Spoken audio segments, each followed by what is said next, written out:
Hello दोस्तों, online SSC classes के YouTube channel में आप सभी का स्वागत है। दोस्तों, आज हम आपके लिए जीके और जीएस के कुछ अति महत्वपूर्ण प्रश्न लेकर आए हैं जो कि आने वाली आगामी प्रतियोगी परीक्षा जैसे कि यूपीपी हो गया, यूपीएसआई हो गया, यूपी होमगार्ड, रेलवे और रेलवे ग्रुप डी, इन सभी प्रतियोगी परीक्षाओं के लिए जीके और जीएस के क्वेश्चन बहुत ही इंपॉर्टेंट होने वाला है। तो चलिए दोस्तों, इन सभी प्रश्नों को एक्सप्लेन करते हुए समझाते हैं आपको। सबसे पहले हम प्रश्न को पढ़ेंगे।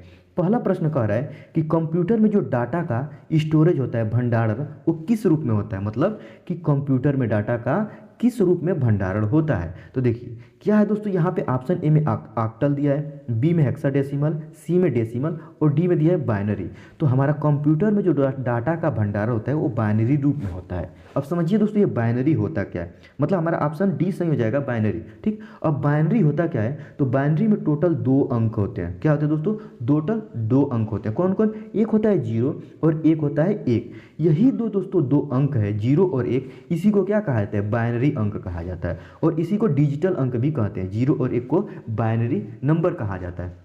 और इसी 0 और 1 के माध्यम से, बाइनरी अंक के माध्यम से कंप्यूटर में डाटा का भंडारण होता है, कंप्यूटर में डाटा का स्टोरेज होता है। किसके माध्यम से दोस्तों, बाइनरी नंबर के माध्यम से। और बाइनरी नंबर कौन कौन से, 0 और 1 है। और इसी के माध्यम से कंप्यूटर में डाटा का स्टोरेज की जाती है। ठीक है, तो आशा करते हैं दोस्तों ये क्वेश्चन समझ गए होंगे। कंप्यूटर में डाटा बाइनरी रूप में स्टोरेज की जाती है।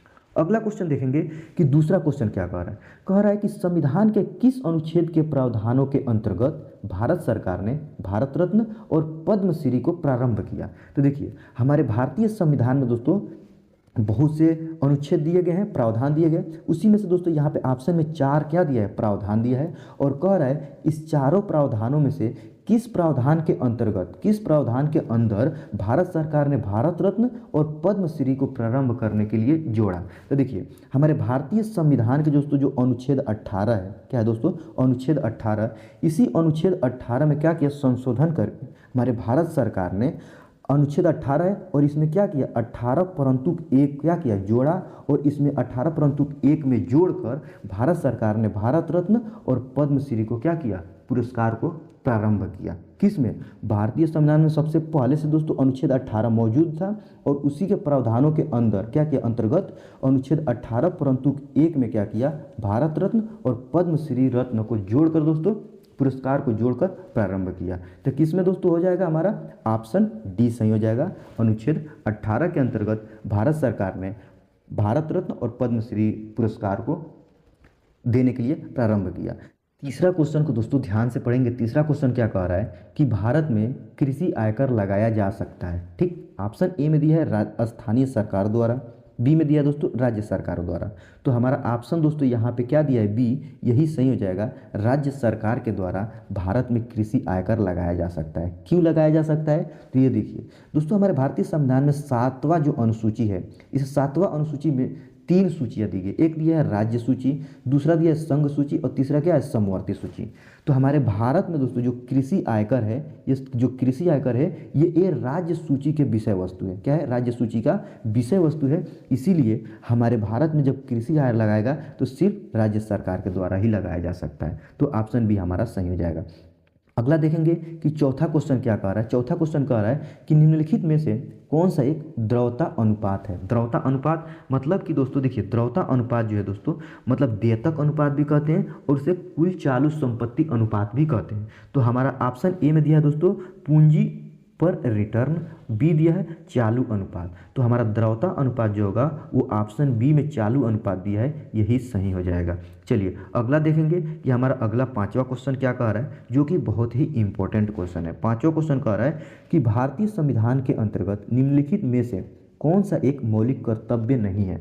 ठीक है, मौलिक कर्तव्य नहीं है। तो देखना है दोस्तों इसमें कौन सा मौलिक कर्तव्य नहीं है। देखिए यहाँ पर कह रहा है लोक चुनाव में वोट डालना। तो दोस्तों ये जो लोक चुनाव में वोट डालना है ये मौलिक कर्तव्य नहीं है, ये क्या है, ये मौलिक अधिकार है। ठीक है दोस्तों, मौलिक अधिकार है। वही बी देखेंगे कि वैज्ञानिक कागजों को विकसित करना, ये क्या है, ये मौलिक कर्तव्य है। ठीक, उसी प्रकार सी में दिया है लोक संपत्ति की सुरक्षा करना, यह भी क्या है, हमारा मौलिक कर्तव्य है। ऑप्शन डी में दिया संविधान को मानना एवं उसके आदर्शों का कद्र करना, यह भी क्या है, ये मौलिक कर्तव्य है। लेकिन दोस्तों यहाँ पे जो ऑप्शन ए में दिया हुआ है लोक चुनाव में वोट डालना, ये क्या है, ये मौलिक अधिकार के अंतर्गत आता है। तो हमसे सिर्फ पूछा है मौलिक कर्तव्य नहीं है, तो ऑप्शन ए दोस्तों जी है लोक चुनाव में वोट डालना, ये मौलिक कर्तव्य नहीं है, ये क्या है, मौलिक अधिकार है। इसीलिए ऑप्शन ए हमारा सही हो जाएगा।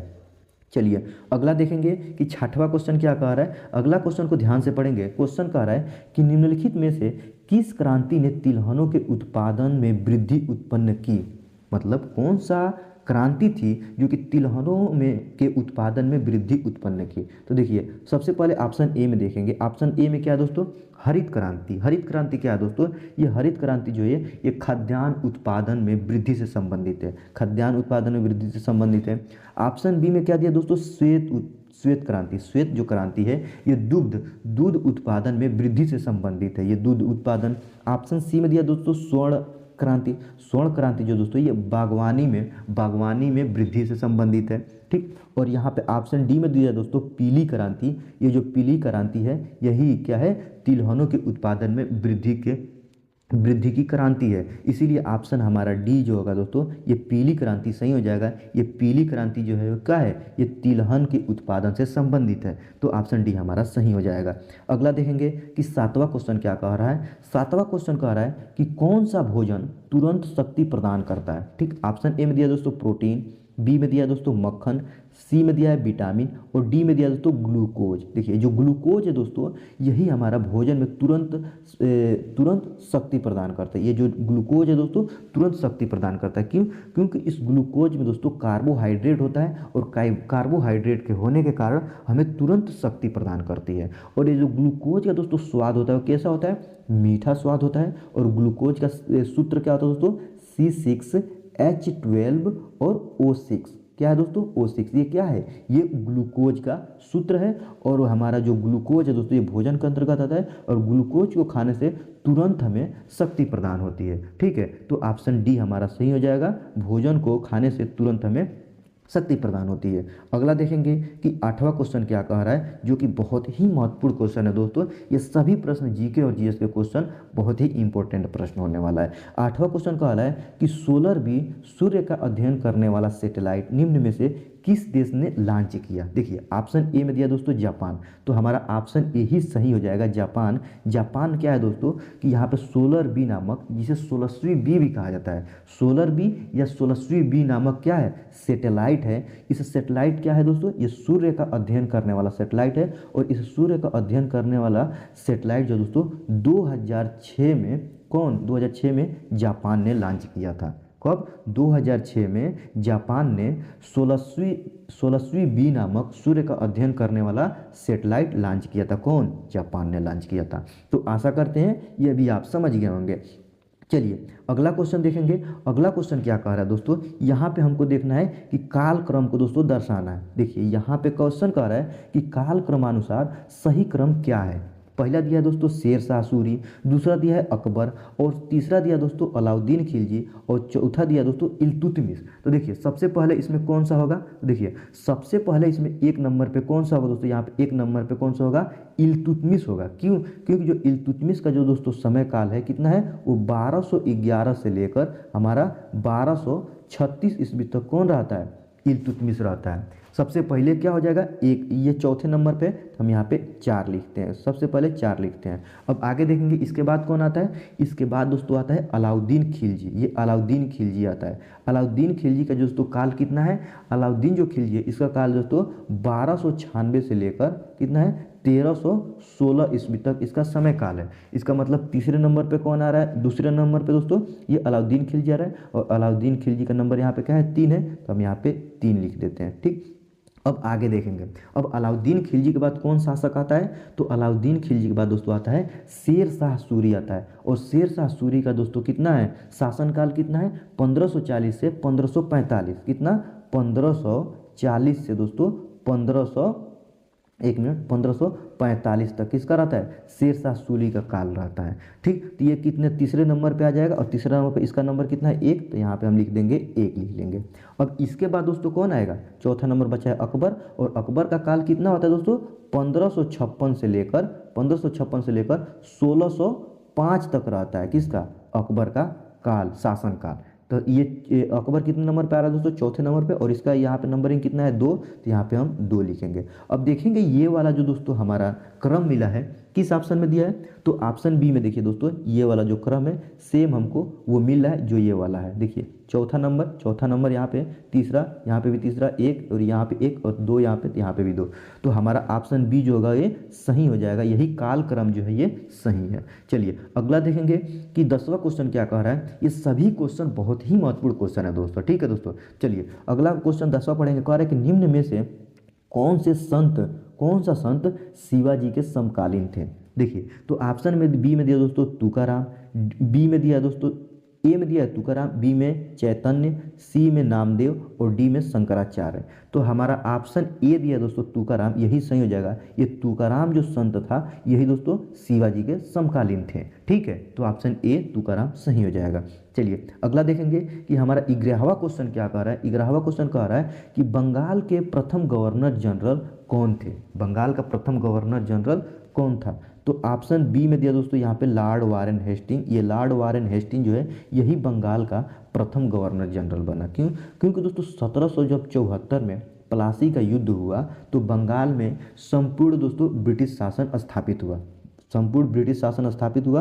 तो उस समय दोस्तों बंगाल का जो गवर्नर, सिर्फ गवर्नर कौन था? ये लॉर्ड वारेन हेस्टिंग था, सिर्फ गवर्नर हुआ करता था। लेकिन जब प्लासी के युद्ध के बाद जब बंगाल में संपूर्ण ब्रिटिश शासन की स्थापना हुई तो इसी लॉर्ड वारेन हेस्टिंग को गवर्नर से गवर्नर जनरल बना दिया गया। क्या बना दिया? Governor general. तो ऑप्शन बी हमारा यहाँ पे सही हो जाएगा। लॉर्ड वारेन हेस्टिंग बंगाल के प्रथम गवर्नर जनरल था, और ये गवर्नर जनरल बनने से पहले ये बंगाल का सिर्फ गवर्नर हुआ करता था, ठीक है। चलिए अगला देखेंगे कि 12वां क्या कह रहा है। 12वां क्वेश्चन कह रहा है कि चरक संहिता संबंधित है। ऑप्शन ए में दिया है दोस्तों राजनीति, बी में दिया है चिकित्सा। तो हमारा ये ऑप्शन बी दिया है चिकित्सा दोस्तों। ये धर्म ग्रंथों में दोस्तों ये चिकित्सा जो है ये चिकित्सा ये चरक संहिता से संबंधित है। तो ऑप्शन बी हमारा सही हो जाएगा। अगला देखेंगे कि 13वां क्वेश्चन क्या कह रहा है। 13वां क्वेश्चन जो कि बहुत ही इंपॉर्टेंट क्वेश्चन है। क्यों? इसमें कह रहा है कि निम्न में से कौन सा जोड़ा सही नहीं है। देखिए ऑप्शन ए में दिया है बीसी, मतलब ईसा पूर्व 261 ईसा पूर्व में कलिंग का युद्ध हुआ। ये जोड़ा सही है कि गलत है? तो देखिए यहाँ पे 261 ईसा पूर्व में कलिंग का युद्ध हुआ था, ठीक। तो ये सही है। और ये किसके बीच में हुआ था? कलिंग का युद्ध जो था ये सम्राट अशोक ने लड़ा था, और लगभग 1 लाख लोगों की इसमें हत्या की गई थी। कितना दोस्तों? इसमें 1 लाख लोगों की हत्या की गई थी इस कलिंग युद्ध में, जिसमें अशोक लड़ा था, ठीक है। और ये इतिहास का सबसे खूनी दोस्तों युद्ध कहा जाता है कलिंग का युद्ध, जो कि 261 ईसा पूर्व में लड़ी गई, जो कि ये सही है। ऑप्शन बी में क्या कह रहा है? AD 78 मतलब AD मतलब 78 ईस्वी में शक संवत की शुरुआत हुई। ये ऑप्शन भी सही है दोस्तों, शक संवत की शुरुआत 78 ईस्वी में स्टार्ट हुई, ठीक। अगला देखेंगे सी क्वेश्चन। सी कह रहा है कि AD मतलब ईस्वी 622 ईस्वी में मुस्लिम युग की शुरुआत हुई। देखिए क्या हुआ कि दोस्तों 622 ईस्वी में हजरत मोहम्मद सल्लल्लाहु अलैहि वसल्लम ने क्या हुआ कि मक्का से दोस्तों मदीना में हिजरत किए थे, इसीलिए दोस्तों यहाँ पे मुस्लिम युग की शुरुआत कहा जाता है। तो ठीक, तो 622 में ही हिजरत किए थे मक्का से मदीना किए थे, तो इसीलिए यहाँ पे ऑप्शन बी, ये भी हमारा डी भी सही हो जाएगा। अब लास्ट डी क्या कह रहा है कि 1709 ईस्वी में औरंगजेब की मृत्यु हुई थी, जो कि ये गलत है। औरंगजेब की मृत्यु जो दोस्तों ये 1707 ईस्वी में हुई थी। तो ऑप्शन यहाँ पे कह रहा है कौन सा जोड़ा सही नहीं है, तो यहाँ पे ऑप्शन डी वाला जोड़ा है दोस्तों, यही सही नहीं होगा। कौन सा वाला? ऑप्शन डी वाला जोड़ा सही नहीं होगा। क्यों? क्योंकि औरंगजेब की जो मृत्यु थी 1709 में न होकर 1707 में हुई थी। और इस औरंगजेब का जो दोस्तों मकबरा है कहाँ पे? महाराष्ट्र के औरंगाबाद में औरंगजेब की मकबरा स्थित है। और औरंगजेब ने ही दोस्तों ये लाल किले में मोती मस्जिद का निर्माण करवाया था, औरंगजेब ने। तो ऑप्शन डी हमारा सही हो जाएगा, ये जोड़ा सही नहीं है। क्यों? क्योंकि औरंगजेब का मृत्यु 1709 में न होकर 1707 में हुआ था। अगला देखेंगे कि 14वां क्वेश्चन क्या कह रहा है। 14वां क्वेश्चन कह रहा है कि इनमें से किसे भारत के ग्रांड ओल्ड मैन के नाम से जाना जाता है। देखिए ऑप्शन ए में दिया दोस्तों दादा भाई नौरोजी। तो दोस्तों दादा भाई नौरोजी को ग्रांड ओल्ड मैन के नाम से जाना जाता है, इसीलिए ऑप्शन ए हमारा सही हो जाएगा। ग्रांड ओल्ड मैन के नाम से दादा भाई नौरोजी की जाना जाता है। उसी प्रकार अगला क्या है, WC बनर्जी, व्योमेश चंद्र बनर्जी। ये व्योमेश चंद्र बनर्जी कौन थे, तो ये व्योमेश चंद्र बनर्जी जो थे ये एक भारतीय वकील थे। क्या थे, एक भारतीय वकील, और ये भारतीय राष्ट्रीय कांग्रेस के प्रथम अध्यक्ष थे। कौन, व्योमेश चंद्र बनर्जी। ठीक, अगला सी दिया दोस्तों फिरोज मेहता। फिरोज मेहता को दोस्तों द लायन ऑफ बॉम्बे के नाम से जाना जाता था। द लायन ऑफ बॉम्बे के नाम से फिरोज शाह मेहता को जाना जाता था। और अगला दिया सुरेंद्र नाथ बनर्जी। सुरेंद्र नाथ बनर्जी को दोस्तों ये राष्ट्रगुरु के नाम से प्रसिद्ध थे। सुरेंद्र नाथ बनर्जी राष्ट्रगुरु के नाम से प्रसिद्ध थे। और यहाँ पे फिरोज शाह मेहता, इसे क्या कैसे जाना जाता था, तो the lion of the Bombay के नाम से जाना जाता। और व्योमेश चंद्र बनर्जी कौन थे, ये वकील थे और भारतीय राष्ट्रीय कांग्रेस के प्रथम अध्यक्ष थे। और हमसे पूछा है कि ग्रांड ओल्ड मैन के नाम से दादा भाई नौरोजी के जाना जाता है, जो कि ऑप्शन ए सही हो जाएगा। अगला देखेंगे कि 15वां क्वेश्चन क्या कर रहा है, जो कि बहुत ही इंपॉर्टेंट क्वेश्चन है। 15वां क्वेश्चन कह रहा है कि सन 1915-16 में किसके नेतृत्व में 2 होम रूल लीग की शुरू हुई थी। तो देखिए 1915 और 16 के बीच में 1900 क्या हुआ, 1916 में ही एनी बेसेंट और लोकमान्य तिलक ने क्या किया, होम रूल लीग की स्थापना की। और इसमें क्या किए थे, दोनों ने दोस्तों पत्रिका क्या किया, पत्रिका निर्माण किए थे, पत्रिका को संचालित किए थे। ठीक है, अब देखिए यहाँ पे जो एनी बेसेंट है, एनी बेसेंट ये भारतीय राष्ट्रीय कांग्रेस की प्रथम महिला अध्यक्ष थी। कौन, एनी बेसेंट भारतीय राष्ट्रीय कांग्रेस की प्रथम महिला अध्यक्ष थी। जबकि लोकमान्य तिलक कभी भी भारतीय राष्ट्रीय कांग्रेस के अध्यक्ष नहीं बने। तो हमारा ऑप्शन इसमें क्या है दोस्तों कि किसने होम रूल लीग की शुरुआत की थी 1915 और 16 में, तो एनी बेसेंट और लोकमान्य तिलक ने। यही ऑप्शन सही हो जाएगा। अगला देखेंगे कि 16वां क्वेश्चन क्या कह रहा है।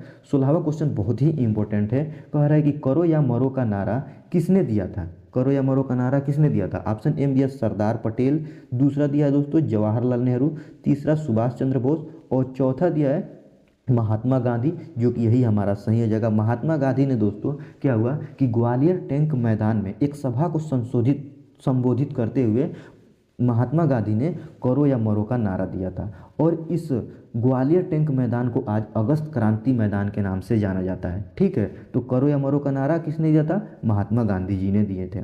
चलिए अगला देखेंगे कि 17वां क्वेश्चन क्या है। 17वां क्वेश्चन दोस्तों बहुत ही इंपॉर्टेंट क्वेश्चन है। क्वेश्चन कह रहा है कि जब सुभाष चंद्र बोस ने भारतीय राष्ट्रीय कांग्रेस के अध्यक्ष पद से इस्तीफा दिया तो उस पद का प्रस्ताव किसे दिया गया था। ठीक, किसे दिया गया था।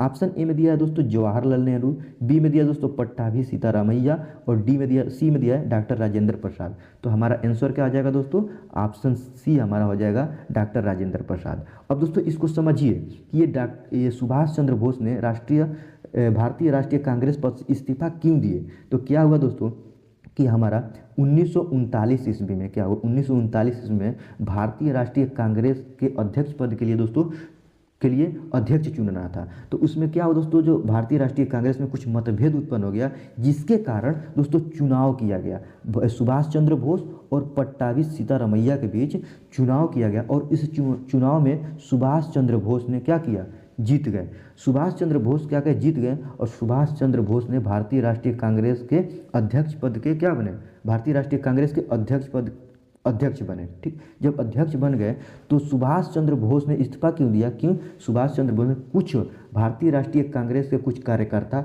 और महात्मा गांधी के विरुद्ध सुभाष चंद्र बोस ने क्या किए, अध्यक्ष पद से इस्तीफा दे दिए। जब सुभाष चंद्र बोस ने कांग्रेस के अध्यक्ष पद से इस्तीफा दे दिए तब क्या किया गया, तो डॉक्टर राजेंद्र प्रसाद को भारतीय राष्ट्रीय कांग्रेस पद के अध्यक्ष को भारतीय राष्ट्रीय कांग्रेस के अध्यक्ष बनाया गया। किसको, डॉक्टर राजेंद्र प्रसाद को।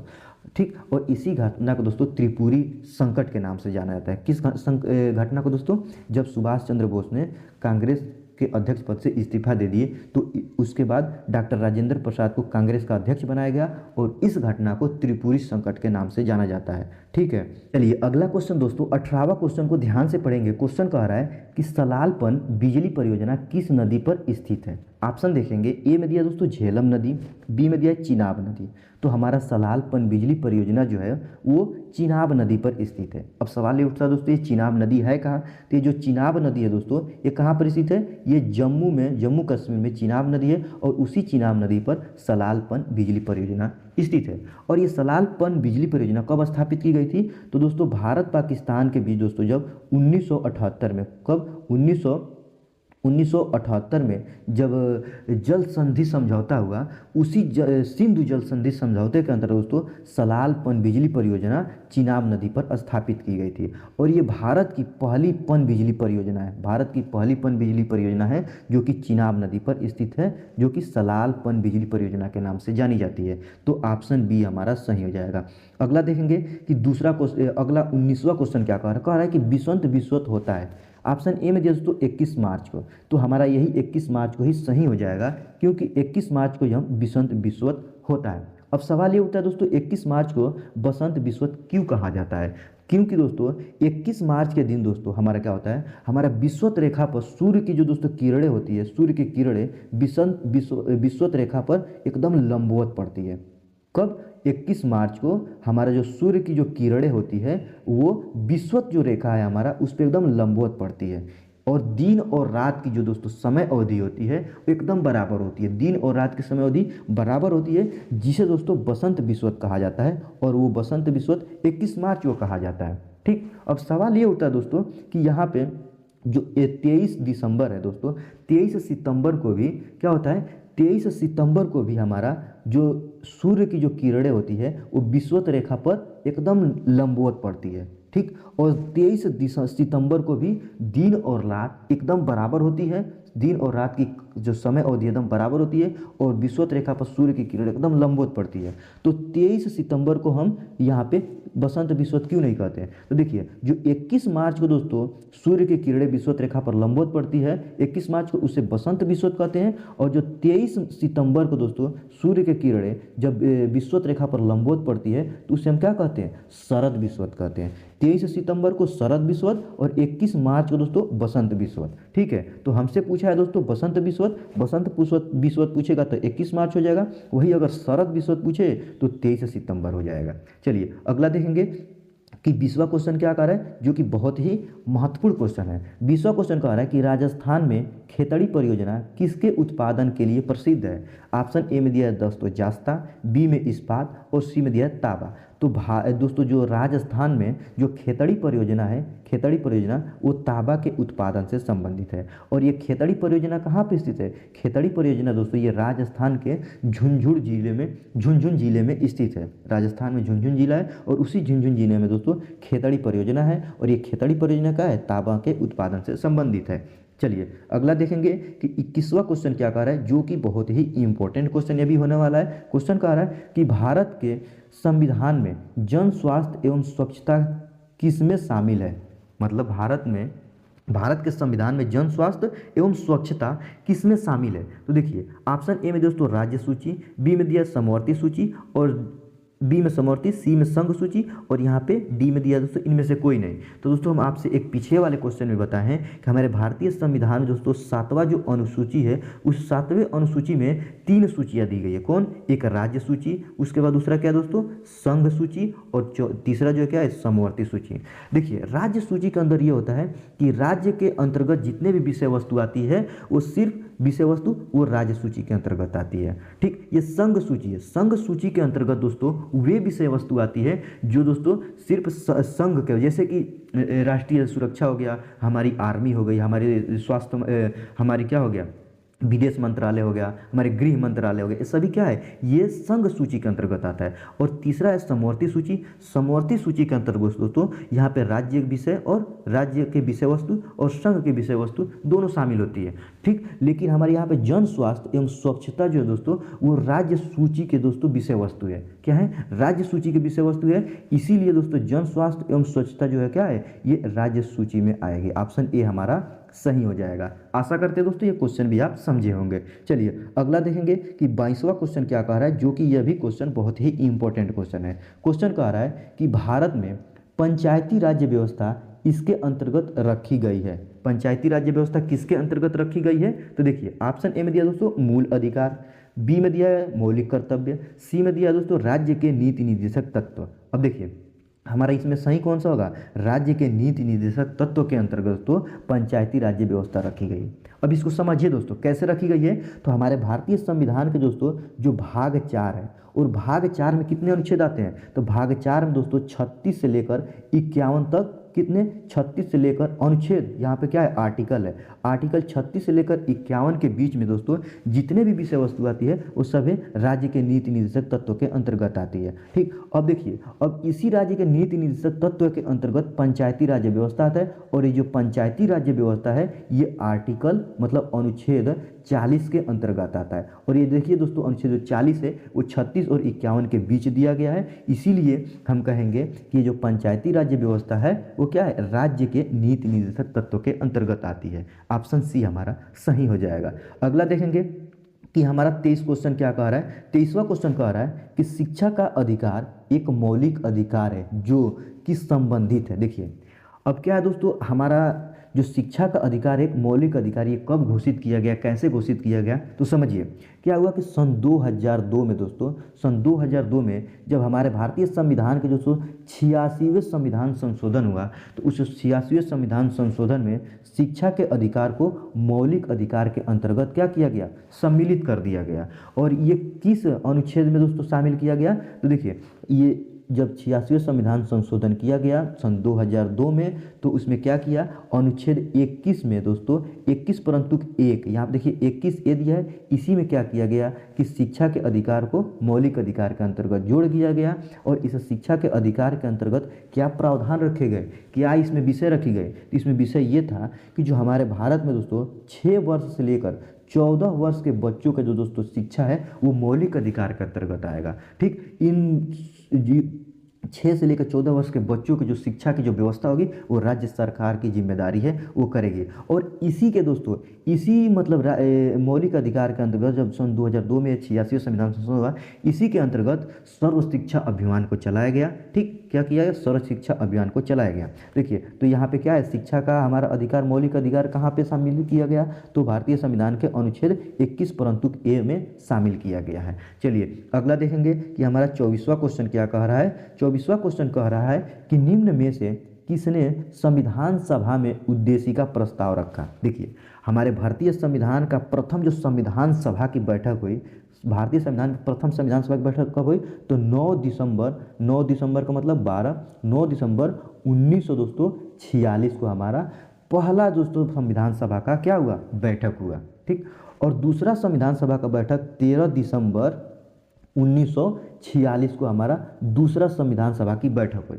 और इसी दूसरे संविधान सभा की बैठक में 13 दिसंबर 1946 को हमारे पंडित जवाहरलाल नेहरू ने उद्देश्य प्रस्ताव को रखा था। ठीक, तो हमारा ऑप्शन कौन सा हो जाएगा? ये सही हो जाएगा। पंडित जवाहरलाल नेहरू ने संविधान सभा के दूसरे बैठक 13 दिसंबर 1946 को उद्देश्य प्रस्ताव रखा था। ठीक है, चलिए अगला देखेंगे कि हमारा 25वां क्वेश्चन क्या कह रहा है। 25वां क्वेश्चन कह रहा है कि भारतीय संविधान के किस अनुच्छेद में अल्पसंख्यकों के हित निहित है? देखिए ऑप्शन ए में अनुच्छेद 21, आपको बताएं अनुच्छेद 21 जो है दोस्तों ये क्या है? ये शिक्षा का मौलिक अधिकार से संबंधित है। यहाँ पे अनुच्छेद 24 दिया है, और यहाँ पे अनुच्छेद 29 जो 29 है दोस्तों, देखिए हमारे भारतीय संविधान में जो अनुच्छेद 29 और जो अनुच्छेद 30 है, ये अनुच्छेद 19 और अनुच्छेद 30 के अंतर्गत हमारे अल्पसंख्यकों के हित निहित है। ठीक, देखिए तो हमारा ऑप्शन यहाँ पे सिर्फ 19 दिया है दोस्तों, 29 दिया है, इसीलिए ऑप्शन यहाँ पे हमारा सी सही हो जाएगा।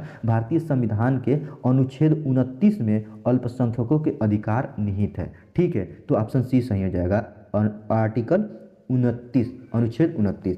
अगला देखेंगे कि 26वां क्वेश्चन क्या कह रहा है। 26वां क्वेश्चन कह रहा है कि ठोस चालक में धारावाहक होते हैं। ठोस चालक में कौन सा धारा प्रवाहित होता है? कौन सा मतलब धारा प्रवाहित होता है? देखिए पहला प्रोटॉन दिया है, दूसरा न्यूट्रॉन दिया है, और तीसरा क्या दिया? सी, मुक्त इलेक्ट्रॉन। तो ठोस चालकों में जो धारा का प्रवाह होता है वो मुक्त इलेक्ट्रॉन के माध्यम से ही होता है। अब इलेक्ट्रॉन की खोज किसने किया था दोस्तों? इलेक्ट्रॉन की खोज जे थॉमसन महोदय ने किया था।